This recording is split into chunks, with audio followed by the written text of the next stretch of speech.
Welcome to the weekly market update. हाजिर हूँ आपके सामने जिन मार्केट्स में आप लोग एक्टिवली शॉर्ट टर्म ट्रेडिंग कर रहे हो, एक एक के प्राइस चार्ट पे ले जाके पूरे वीक को प्लान करके देने के लिए। बिकॉज संडे वाला दिन ओवर द वीकेंड प्रोफेशनल्स का ये तरीका होता है कि क्रिप्टोज के अलावा चूंकि मोस्टली मार्केट्स बंद होती हैं, तो बगैर आपके किसी ट्रेड के एक्टिव हुए आप लॉजिकली ऑब्जेक्टिवली मार्केट्स को असेस करके खुद को पोजिशन कर रहे होते हो और पूरे वीक के लिए अपने बायसेस को बिल्ड कर रहे होते हो। भाई फलां मार्केट में हम एज अ बायर जाएंगे कमिंग वीक में, फलां मार्केट में हम एज अ सेलर जाएंगे कमिंग वीक में। और फिर ये करने के लिए हम तीन तरह की इंफॉर्मेशन हम उसको असेस करेंगे। सबसे पहले तो ऑब्वियसली जो ग्लोबल टेंशन बनी हुई है, जो जियोपॉलिटिकल टेंशन है ईरान यूएस वॉर की, उसकी लेटेस्ट डेवलपमेंट्स की लाइट में देखेंगे कि क्या पॉसिबिलिटीज़ हैं। उसके बाद फिर साथ ही साथ federal reserve bank of America की इंटरेस्ट रेट की मीटिंग आ रही है अप्रैल के एंड में, क्या पॉसिबिलिटीज़ हैं, क्या एक्सपेक्टेशंस हैं, रेट कट्स की तरफ बात जाएगी, रेट हाइक्स की तरफ बात जा सकती है।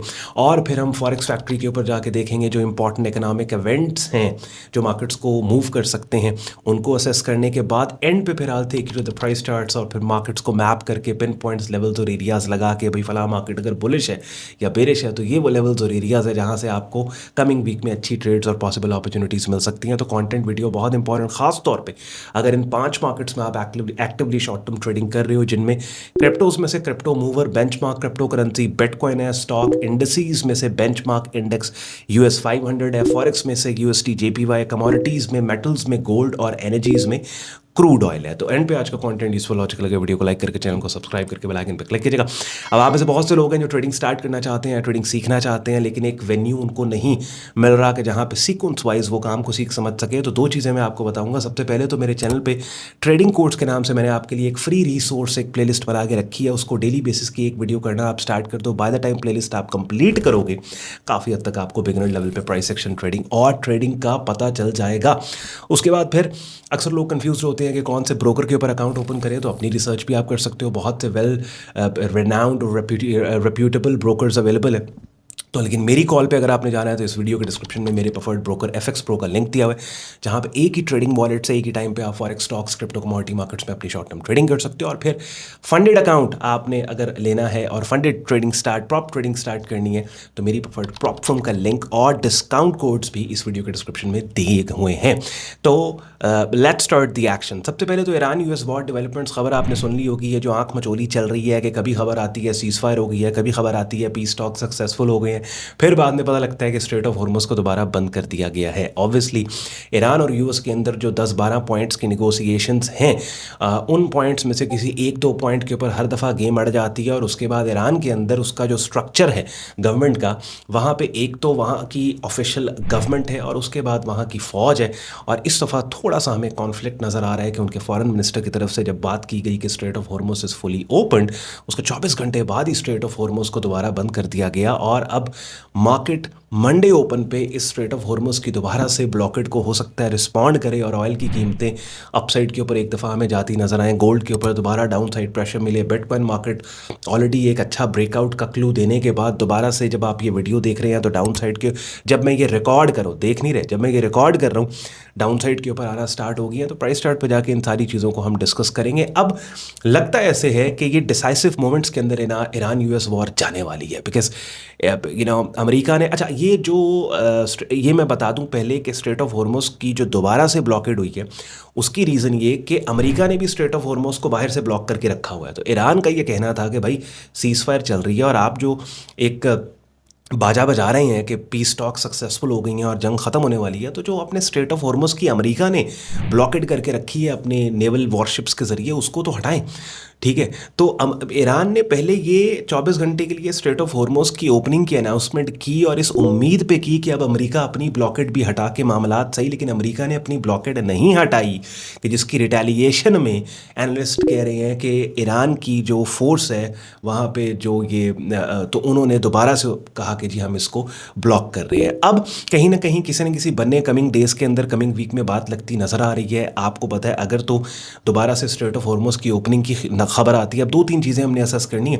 एक तो स्ट्रेट ऑफ हॉर्मुज़ की ओपनिंग की अगर खबर आ जाती है और अमेरिका और ईरान वाक़ियतन ये पीस टॉक्स की सक्सेस की बात कंफर्म हो जाती है, तो फिर मार्केट्स पे उसका क्या इम्पैक्ट पड़ेगा। ऑब्वियसली उसमें गोल्ड मार्केट एक अपसाइड मूव गोल्ड में नज़र हमें आ सकती है और stock market, US stock market भी अपसाइड के ऊपर, जो कि ऑलरेडी अपने रीसेंट हाईएस्ट को भी अपसाइड पे ब्रेक करके निकल गए। इसी पैटर्न को कंटिन्यू कर सकते हैं। बिटकॉइन मार्केट भी अपसाइड पे जा सकती है, क्योंकि जंग के ऑफिशियल खात्मे के बाद जो बड़ा इवेंट होने वाला है अमेरिका के अंदर, वो फेडरल रिजर्व बैंक के चेयरपर्सन की तब्दीली है।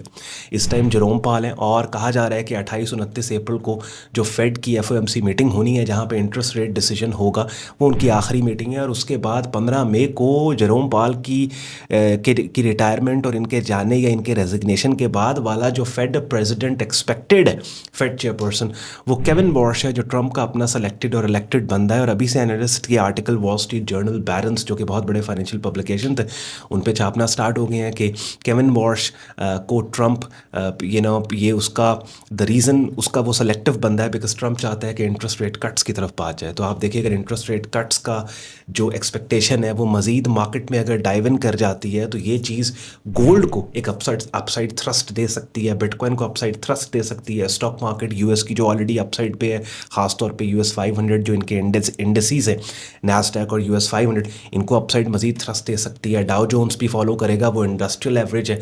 तो अगर ये जंग की सीज फायर जो अभी हुई है ये कंटिन्यूड रहती है और पीस टॉक सक्सेसफुल होती हैं, तो वो भी, तो समथिंग बिग इज़ कमिंग का मतलब ये कि ये डिसीजन पॉइंट कमिंग वीक में बहुत ज़्यादा एक्सपेक्ट किया जा रहा है दुनिया के एनालिस्ट की तरफ से। ईरान US वॉर में आने वाला है, और उसके नतीजे में मार्केट्स जो ऑलरेडी मार्केट्स ने रिस्पॉन्ड भी किया है इस सीज फायर को और पीस टॉक्स की सक्सेस को, तो ये मज़ीद हमें रिस्पॉन्स आ सकता है अगर ये दोबारा से स्ट्रेट ऑफ हॉर्मुज़ की ब्लॉकेड ये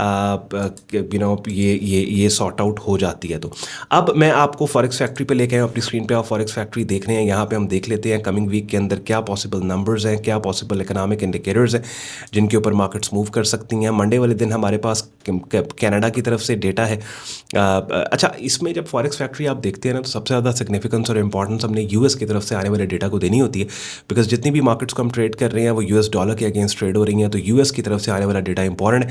जैसे ट्यूसडे वाले दिन रिटेल सेल्स और कोर रिटेल सेल्स का नंबर है, आप देखें 0.5%, 0.6%, 1.3%, 1.4%। अब जो इकोनॉमिक डेटा है वो सारा रेट हाइक्स की तरफ जा रहा है। ठीक है, आप देखें लेबर मार्केट की तरफ से जो NFP और ADP आया था 2 हफ्ते पहले, वो बहुत पॉजिटिव था। इन्फ्लेशन डेटा वो पॉजिटिव आया। रिटेल सेल्स क्या है, वो भी change in the total value of sales at retail level. अच्छा, कोर और रिटेल सेल्स में क्या फ़र्क है? कोर में ऑटोमोबाइल इंडस्ट्री जो है वो एक्सक्लूडेड होती है, because automobile industry retail sales का ऑलमोस्ट 20% बनता है। तो फिर उन्होंने कहा कि अगर इसको हम ऐड करेंगे रिटेल सेल्स में, तो बाकी चीज़ों के इम्पैक्ट को ये म्यूट कर सकता है। दैट्स वाई वो डेटा के जहाँ पे ऑटोमोबाइल्स को इंक्लूड उन्होंने किया हुआ है उसको सेपरेट कर दें और एक्सक्लूडिंग ऑटोमोबाइल को सेपरेट कर दें। दैट्स वाई कोर रिटेल और रिटेल सेल्स आपके सामने। अगर ये डेटा पॉजिटिव आता है, शॉर्ट टर्म में डॉलर को स्ट्रेंथ मिलेगी और बिटकॉइन और गोल्ड दोनों मार्केट्स डाउन साइड पर जा सकती हैं। इंपॉर्टेंट नंबर ट्यूसडे को, उसके बाद वेडनेसडे वाले दिन हमारे पास ऐसा कोई इंपॉर्टेंट नंबर नहीं है। क्रूड ऑयल इन्वेंटोरीज किसी दौर में रेड में आती थी, हाई इंपैक्ट होती थी, फिर ये मीडियम में चली गई और अब बिल्कुल ये खासतौर पर इस तरह की सिचुएशन के जहाँ पे ईरान US वॉर की टेंशन से ऑयल सप्लाई शॉर्टेज और ये सब चीज़ें, तो ये इन्वेंटोरीज का ये वीकली डेटा है और वीकली डेटाज वैसे भी लो इम्पैक्ट होते हैं। अच्छा, थर्सडे वाले दिन फिर हमारे पास एज सच US की तरफ से कोई इंपॉर्टेंट नंबर नहीं है और फ्राइडे वाले दिन भी हमारे पास नहीं है। तो इस पूरे हफ्ते के अंदर जो डेटा है, जो मार्केट मूवर डेटा है, वो ट्यूसडे वाले दिन रिटेल सेल्स का नंबर आ रहा है। और ये जितने भी डेटाज है, लेबर मार्केट की तरफ से रिपोर्ट हो गई, फिर आपके पास इन्फ्लेशन डेटा CPI आया, फिर आपके पास पिछले हफ्ते PPI आया, अब ये रिटेल सेल्स, ये सारा डेटा कंट्रीब्यूटर होगा सेंट्रल बैंक के इंटरेस्ट रेट डिसीजन को लेके। अच्छा, यहाँ पे रुक के एक बात एडिटर साहब ज़रा मुझे फुल फ्रेम पे लेके आए वापस, फिर मुझे आप स्क्रीन शेयर वो कर दीजिएगा। इंपॉर्टेंट चीज़ क्या है, इसको मैं समराइज़ करूँ, अगर ये जो मैक्रो इकोनॉमिक फैक्टर्स हैं इनको अगर मैं समराइज़ करूँ आपके सामने, तो 2 चीज़ों के ऊपर नज़र आपने रखनी है कमिंग वीक में। एक तो ये जो स्ट्रेट ऑफ हॉर्मुज़ की दोबारा से ब्लॉकेड ईरान की तरफ से की गई और अमेरिका की तरफ से भी की गई, ये दोनों ब्लॉकेड्स की खबरों पर नज़र रखनी है कि भाई दोनों पार्टीज़ ने ब्लॉकेड हटा दिया। स्ट्रेट ऑफ हॉर्मुज़ ईरान ने भी फुली ओपन कर दिया, लेकिन ईरान की ओपनिंग के बाद अमेरिका ने भी ब्लॉकेड हटा दी। ये बड़ा इंपॉर्टेंट है, बिकॉज अगर ईरान फिर से ब्लॉकेड हटाता है लेकिन अमेरिका नहीं हटाएगा, तो हो सकता है दोबारा ये मीन में एक लगी रहे और फिर ईरान की तरफ से खबर आ जाए कि हमने ब्लॉक कर दी। ये वाली बात।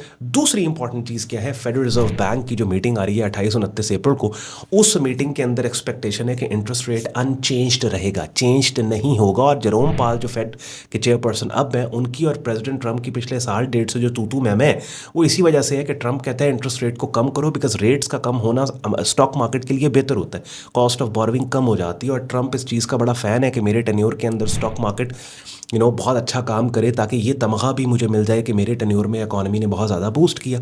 और आप देखें उसके ऊपर जो 3.5 और 3.75 के इंटरेस्ट रेट ब्रैकेट है, उससे नीचे रेट्स नहीं आए। और जेरोम पॉल के जाने के बाद केविन वॉश जो ट्रंप का अपना बंदा है, अगर उसकी सिलेक्शन सेनेट 15 मई को जो उसकी या मई के महीने में किसी भी वक्त सेनेट की तरफ से उसका अप्रूवल आना है, अगर अप्रूवल आ जाता है और जून की मीटिंग अगर केविन वॉश हेड करता है, तो उसमें मेरी एक्सपेक्टेशन होगी कि रेट कट्स की तरफ बात जा सकती है। But data suggest otherwise. तो ये दो चीज़ों के ऊपर आपने नज़र रखनी है। एक चीज़ तो ईरान यूएस वॉर्स में स्ट्रेट ऑफ हॉर्मुज़ और की ब्लॉकेड अमेरिका ईरान दोनों की तरफ से, और दूसरा फेडरल रिजर्व बैंक के चेयरपर्सन की जो नॉमिनेशन है, उनकी जो सिलेक्शन है, उनकी जो तकर्री है, उसके ऊपर आपने नज़र रखनी। अब प्राइस चार्ट के ऊपर हम चलते हैं, और ऑब्वियसली जैसे जैसे अपडेट्स आएंगी उन अपडेट्स को मैं आपके सामने यहाँ पे प्रेजेंट करूँगा। 5 मार्केट्स हमारी वॉच लिस्ट के अंदर है। लेफ्ट साइड के ऊपर आपने देखा यहाँ USD JPY, gold, US 500, bitcoin और oil market. Daily chart time frame हमारा एंकर चार्ट है। मैं रिकमेंड भी ये करता हूँ हर नए बंदे को जो मार्केट्स में भी काम स्टार्ट करें, आप डेली चार्ट से काम स्टार्ट करें, और डेली के ऊपर आपने कम से कम 1 डेढ़ 2 साल प्रॉफिटेबल होकर then you can drill down to 4 hourly and hourly chart time frame. Strategy हमारी प्राइस सेक्शन है, और मज़ीद फिर हम जब नैरो डाउन करें तो स्पेसिफिक स्ट्रैटेजी हमारी TLS है कि मार्केट के प्राइस चार्ट पर जाके ट्रेंड्स को हम हाईलाइट करते हैं, लेवल्स को हम मार्क करते हैं। सबसे पहले बेरिश और बुलिश डोमिनेंस को हाईलाइट करके, भाई ये मार्केट बुलिश है तो we are buyer in this market, ये मार्केट बेरिश है तो we are seller in this market. अब अच्छा, अब अगर ये मार्केट बुलिश है तो कौन सी वो कीमत है जिस कीमत तक हम इस मार्केट में बुलिश हैं, उस कीमत से मार्केट के नीचे गिरने पर हम इस मार्केट में मज़ीद बुलिश नहीं रहेंगे, बल्कि हमारा स्टांस और बायस इस मार्केट को लेकर चेंज हो जाएगा। फिर हम लेवल्स मार्क करते हैं और सेटअप सिग्नल्स, यानी मुख्तलिफ तरह की कैंडल्स की शक्लें हैं जिनको हम एज अ सिग्नल कंसिडर करते हैं ट्रेड में एंटर होने के लिए, उनके ऊपर फिर हम काम करते हैं। और ये सारी चीज़ें मैंने यहाँ पे जो अपनी स्क्रीन पे आप यूट्यूब चैनल देख रहे हैं, जो प्लेलिस्ट आपने वीडियो के स्टार्ट में देखी, उसमें जो ट्रेडिंग कोड्स की प्लेलिस्ट पड़ी है, 81 वीडियोस पड़ी, सब कुछ मैंने यहाँ समझा सिखा दिया है आपको कि ट्रेंड्स को कैसे हाईलाइट करना है, मार्केट कंडीशन क्या होती है, सपोर्ट रेजिस्टेंस लेवल्स को कैसे मार्क करना है, कौन सी कैंडल्स की शक्लें हैं जिनको हम as a setup signal consider करते हैं। तो यूएसडी जेपीवाई मार्केट का डेली चार्ट टाइम फ्रेम देखा, और फिर आप 4 आवरली पे भी काम कर सकते हो, थोड़े से एडवांस लेवल के ऊपर। ऑब्वियसली हाई फ्रीक्वेंसी ट्रेड आप करोगे, लेकिन वहाँ भी आप काम कर सकते हो डेली बायस को लेके। और बल्कि मैंने यहाँ एक वीडियो भी बना के रखी है, how to trade shorter time frames, उसका टाइटल भी वीडियो का ही है। उसमें मैंने एक्सप्लेन किया है कि अगर आपने आवरली या 4 आवरली पे काम करना है, कैसे आपने उसके ऊपर काम करना है। और उसके बाद फिर आवरली चार्ट से नीचे फिर इंट्राडे ट्रेडिंग आ जाती है। मैं जो कि स्विंग ट्रेडिंग करता हूँ और मैं रेकमेंड और सिखाता भी स्विंग ट्रेडिंग हूँ, तो उसमें फिर क्या है कि हम स्विंग ट्रेडिंग आवरली चार्ट तक होती है, उससे नीचे फिर इंट्रा स्टार्ट हो जाती है। अब यूएसडी जेपीवाई मार्केट में आपने देखे मैंने लेवल्स को मार्क कर लिया। अच्छा, अब यूएसडी जेपीवाई मार्केट में फिलहाल जो मार्केट में प्राइस सेक्शन में बता रहा है वो ये मार्केट बुलिश बता रहा है, इट्स अ बुलिश मार्केट। और याद रखो हमेशा एक बात, देखें हर मोमेंट, हर आधे घंटे बाद, हर 15 मिनट बाद फंडामेंटल्स तब्दील हो रहे हैं। ईरान US वॉर सिचुएशन में वो लोग जो कि इन्फ्लुएंशियल हैं, हर 15-20 मिनट बाद किसी ना किसी का ट्वीट, किसी ना किसी का मैसेज, किसी ना किसी का इंटरव्यू, उसको लिटरली आप फॉलो या चेज नहीं कर सकते, अदरवाइज तो फिर आप पागल हो जाएं। अभी वो बंदा ये बात कर रहा है, अभी वो बंदा ये बात कर रहा है, अभी उस बात के ऊपर मार्केट में आपने बाय साइड पे खुद को पोजीशन किया, एकदम किसी तीसरे बंदे की कोई और खबर आ गई, उसके ऊपर मार्केट गिरने वाली नहीं। तो price section is best, because जो बात प्राइस सेक्शन को पता है ना, वो आपको पता है ना, मुझे पता है ना, वॉल स्ट्रीट जर्नल को पता है ना, फाइनेंशियल टाइम्स को, हाँ उनको पता होगा, लेकिन वो आपको नहीं बता रहे, उनके मालिकों को पता होगा जिनका पैसा मार्केट को मूव कर रहा है। ठीक है, तो प्राइस सेक्शन झूठ नहीं बोल सकता, प्राइस फैक्चुअल है। जितने भी फंडामेंटल्स, जितनी भी खबरें, जितनी भी चीज़ें हैं, उनका मकसद ये है कि मार्केट को उन्होंने मूव करना है। और मार्केट जब मूव हो गई, और मूव मार्केट के होने के बाद एक कीमत यहाँ पे आ रही है ना, ये कीमत झूठ नहीं बोलती, ये कीमत हकीकत, वाहिद ये चीज़ है जो मार्केट में हकीकत है। बाकी सब खबरें हैं, उनका हमें पता नहीं है कि उसका क्या सच है क्या झूठ है। अच्छा, यूएसडी जेपीवाई मार्केट के अंदर मार्केट ये बुलिश है। अब यहाँ पे दो तरीके हैं काम करने के, या तो इस बुलिश मार्केट के अंदर इस रेजिस्टेंस एरिया के ब्रेकआउट को हम ट्रेड करेंगे बाय स्टॉप के साथ, या फिर इस बुलिश मार्केट में ये जो एक शॉर्ट टर्म सपोर्ट एरिया है, कीमतों के सपोर्ट एरिया पे पुल बैक के बाद बड़ी टाइट किस्म की, बड़ी अच्छी किस्म की फॉर्मेशन का बाइंग सिग्नल यहाँ पे मिलता है, तो उसके ऊपर शॉर्ट टर्म में हम यहाँ पे बाय करेंगे, दैट्स इट। अगर ये consolidation range market down side के ऊपर ब्रेक कर जाती है तो फिर टोटल साइडलाइंस के ऊपर हमने बैठना है। क्यों? क्योंकि फिर हमें नहीं पता कि ये ब्रेकडाउन जो है वो लिक्विडिटी ग्रैब या लिक्विडिटी स्वीप या फॉल्स ब्रेकेज में कन्वर्ट हो सकता है, या फिर ये ब्रेकआउट कंफर्म होकर down all the way down side के ऊपर दूसरे सपोर्ट एरियाज के ऊपर यहाँ पे आ सकता है या यहाँ पे आ सकता है। ठीक हो गया। तो मेन इवेंट जो अगले आने वाले 2-3 दिनों का वो क्या होगा कि ये जो कंसोलिडेट यूएसडी जेपीवाई मार्केट कर रही है, या तो बुलिश ब्रेकआउट दे और यहाँ पे हम ऑन स्टॉप ऑर्डर्स लगाएं, या फिर डाउन साइड के ऊपर मार्केट आती है। अब ऑब्वियसली ये जो बुलिश ब्रेकआउट है, ये इस केस में हो सकता है कि फेडरल रिजर्व बैंक की तरफ से इंटरेस्ट रेट हाइक्स की एक्सपेक्टेशन अगर है तो फिर यूएस डॉलर आपको अपसाइड के ऊपर जाता नज़र आ सकता है। लेकिन इस टाइम जितने भी हालात हैं वो यही सजेस्ट कर रहे हैं कि रेट्स को कट, हाँ अगर ईरान यूएस वॉर कंटिन्यूड होती है और स्ट्रेट ऑफ हॉर्मुज़ की ब्लॉकेड ईरान अमेरिका की तरफ से ख़त्म नहीं की जाती और जंग एस्केलेट करती है तो फिर डेफिनेटली अपसाइड पे क्योंकि फिर ऑयल ड्रिवन इन्फ्लेशन मजीद अपसाइड के ऊपर जाने के नतीजे में फेडरल रिजर्व बैंक जो है उसके पास एक चीज़ होगी, जवाब होगा कि भाई हमारा सिचुएशन ऐसी है कि इंटरेस्ट रेट हम कम नहीं कर सकते। और साथ ही साथ अमेरिकन इकॉनमी की तरफ से जो इकोनॉमिक डेटा आ रहा है वो भी ये बता रहा है कि अमेरिकन इकॉनमी में इतनी जान और सकत है कि वो एक इंटरेस्ट रेट हाइक को बर्दाश्त कर सकते हैं, यानी कॉस्ट ऑफ बोरोइंग के बढ़ने को बर्दाश्त कर सकते हैं। बहरहाल देखते हैं कमिंग वीक में क्या होता है। गोल्ड मार्केट के अंदर भी वही सेम सिचुएशन है, एक एरिया और एक लेवल है, डिसाइसिव लेवल डिसाइसिव एरिया। मैंने अभी फिलहाल ब्रॉडर स्ट्रक्चर के ऊपर मैं बात नहीं कर रहा क्योंकि आप देखेंगे यहाँ पे मैं तकरीबन काफ़ी टाइम से आपको बता रहा हूँ कि बहुत अरसे के बाद ऐसा हुआ गोल्ड मार्केट के अंदर ये लो बन गया, पिछले लो से नीचे हाई बन गया, पिछले हाई से नीचे, बट ये वाला बड़ा इंपॉर्टेंट एरिया। अब यहाँ पे क्या सीन है कि जैसे स्ट्रेट ऑफ हॉर्मुज़ दोबारा से ईरान की तरफ से कह रहे हैं जी ब्लॉक कर दी गई है, अमेरिका ने ब्लॉकेड ओपन नहीं किया। अगर आज के दिन अमेरिका की तरफ से कोई टफ और हैवी स्टेटमेंट्स आ जाती हैं, वॉर की एस्केलेशन की खबर आती है, डेफिनेटली गोल्ड मार्केट पर प्रेशर पड़ेगा और इस पूरी स्विंग के 50% रिट्रेसमेंट एरिया से गोल्ड डाउन साइड पर जाता नजर आएगा कि जिसके नतीजे में हमने भी खुद को सेल साइड पर पोजीशन करना है। और ट्यूसडे वाले दिन गोल्ड की डेडिकेटेड वीडियो के एनालिसिस वीडियो में फिर मैं आपको बताऊंगा, अगर तब तक ऐसी डेवलपमेंट्स होती हैं, क्लैरिटी आ जाती है कि अच्छा गोल्ड डाउन साइड पे जा रहा है, तो फिर I give you a detailed view कि अच्छा कहाँ से हमें पॉसिबली सेल करना चाहिए। लेकिन खबर जिस पे आपने नज़र रखनी है आज पूरा दिन, ट्विटर के ऊपर इन फिगर्स को आप फॉलो करें, न्यूज़ आउटलेट्स को फॉलो करके खबरें आप सुने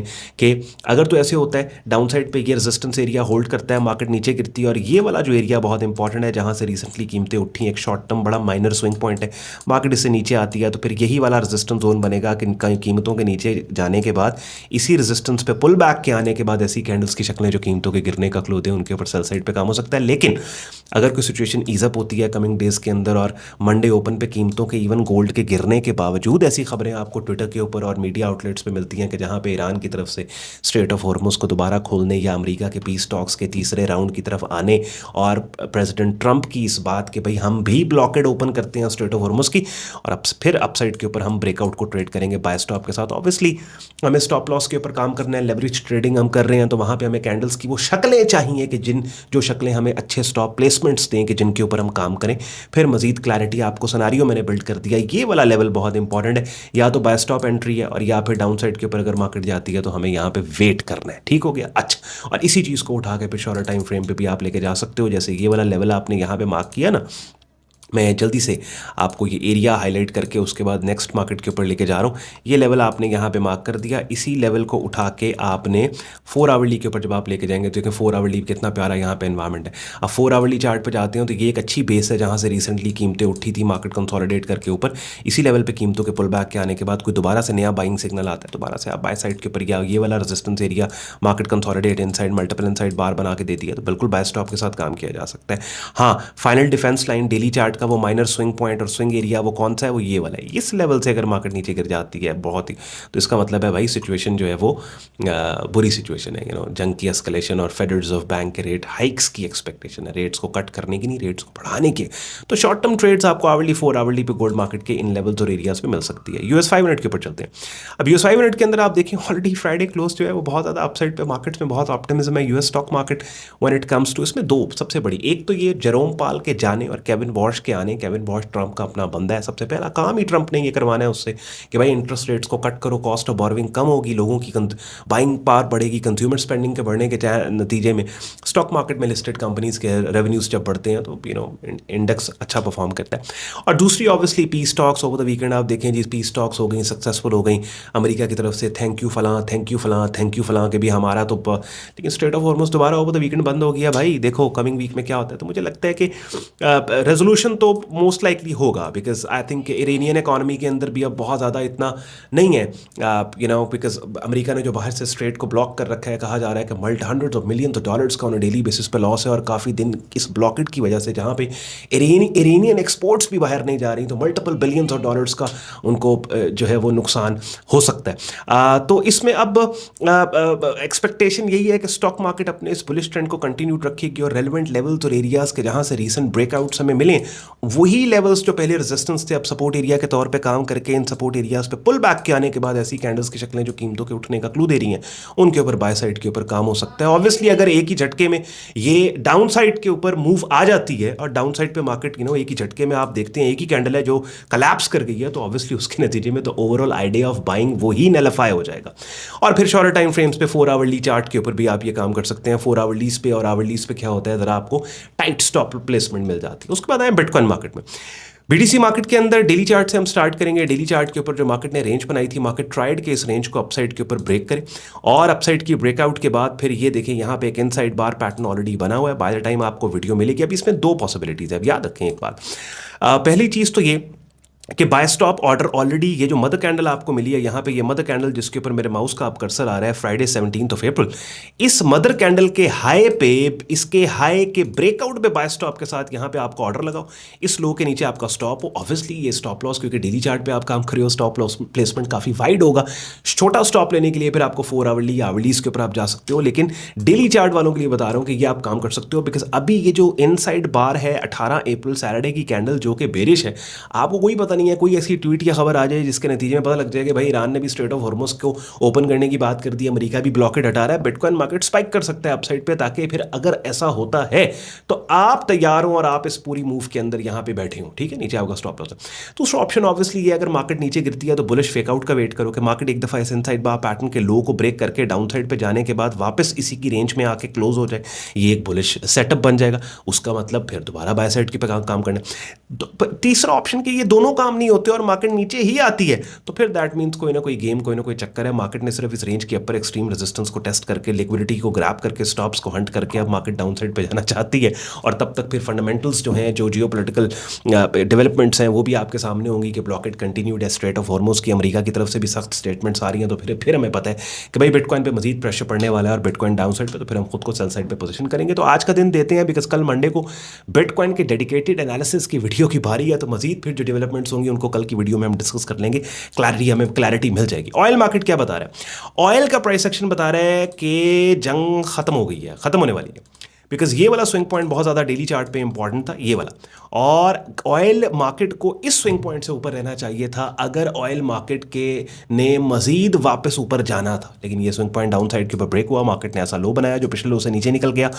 ये हमें चीज़ सजेस्ट कर रही है कि ऑयल की कीमतें मजीद डाउन साइड पे गिरने वाली हैं, और ये जो गैप मार्केट ने लगाया था ऑलमोस्ट $70 की टेरिटरी में ऑयल मार्केट यहाँ पे आई एम एक्सपेक्टिंग। लेकिन ऑब्वियसली ऑयल बहुत वॉलेटाइल मार्केट है, और ऑयल एक एक खबर के ऊपर, एक एक इवन बड़े एनालिस्ट्स के एनालिसिस के ऊपर ऑयल मार्केट जो है वो इस टाइम पे मूव कर रही है। तो आई सजेस्ट कि ऑयल जो कि मार्केट मूवर है उसको सिर्फ ऑब्जर्व करें, ऑयल को सिर्फ देख के दुनिया में जो हो रहा है ना उसको असेस करने की कोशिश करें। ट्रेड अगर आपने करना है वो गोल्ड करें, बिटकॉइन करें, वो USD JPY मार्केट करें। बात समझ रहे हैं?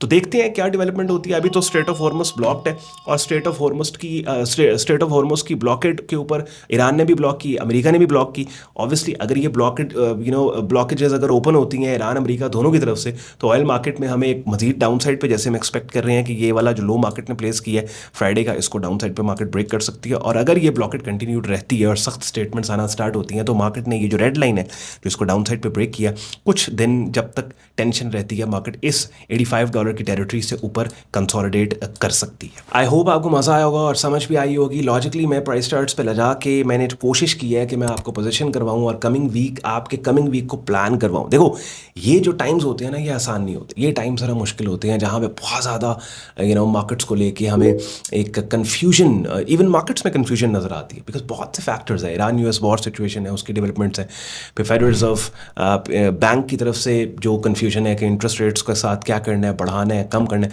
तो ओवरऑल मार्केट कन्फ्यूज्ड है फिर भी, लेकिन चूंकि एज शॉर्ट टर्म ट्रेडर्स हमने एक छोटी सी प्राइस फ्लक्चुएशन लेनी होती है फ़ायदा उठाने के लिए, और प्राइस चार्ट के ऊपर हमारा ज़्यादा काम होता है। सो वी हैव ट्राइड कि डिफरेंट मार्केट्स के प्राइस चार्ट्स पे जाके हम खुद को रेलिवेंट लेवल्स और एरियाज़ पे पोजीशन करें, उनको हाईलाइट करें कि अच्छा यार ये लेवल है जहाँ पे अगर फलां चीज़ होती है तो ये हो सकता है, ये चीज़ होती है ये हो सकता है, पॉसिबिलिटीज़ और प्रोबेबिलिटीज़ के ऊपर बात करें। वीडियो अगर आपको पसंद आई हो, इस एनालिसिस ने आपकी शॉर्ट टर्म ट्रेडिंग में अगर आपको लगता है कि कहीं ना कहीं आपके प्लान ऑफ एक्शन में आपको हेल्प की है, तो कमेंट सेक्शन में अपना फीडबैक भी दीजिएगा, वीडियो को लाइक भी कीजिएगा और चैनल को सब्सक्राइब और बेल आइकन पर जरूर क्लिक कीजिएगा, सो दैट जब भी हम पोस्ट करें टाइमली आप नोटिफाइड हो। टाइमली अगर आप नोटिफाइड होंगे तो इन्फॉर्मेशन आप देख के इसके ऊपर आप एक्ट कर पाओगे। जाते जाते वीडियो के डिस्क्रिप्शन में, जैसे मैं आपको स्टार्ट में कह रहा था, बहुत से यूजफुल लिंक्स आप में से कुछ लोगों के लिए हो सकता है कुछ लिंक्स यूजफुल हो, उनको आप चेक कर लीजिएगा। So see you in the next video, till then take care, bye bye.